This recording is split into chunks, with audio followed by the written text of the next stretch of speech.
Hey everyone! Welcome back to the channel where we break down all things personal finance and credit.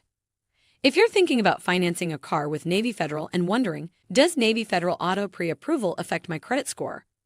You're in the right place. Stay tuned because I'm going to give you the straight facts so you can make the best financial decision possible.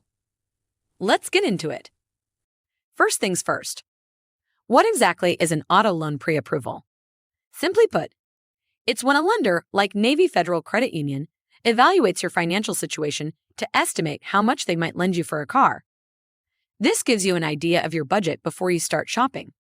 But the big question is, does this process impact your credit score? When it comes to credit checks, there are two types: soft inquiries and hard inquiries. A soft pull won't impact your credit score. Think of it like a background check. But what if it is a hard pull? That's a different story. It can temporarily lower your score by a few points.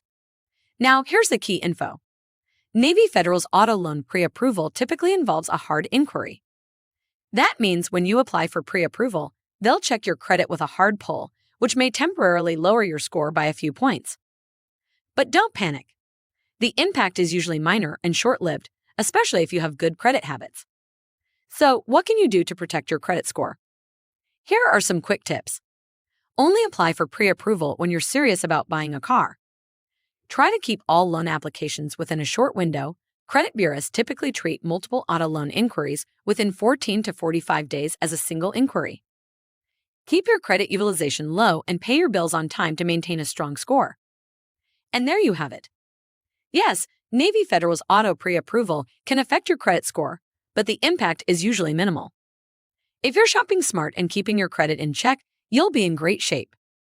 If you found this video helpful, make sure to like, subscribe, and drop a comment below with your thoughts or any questions you have. Thanks for watching, and I'll see you in the next one.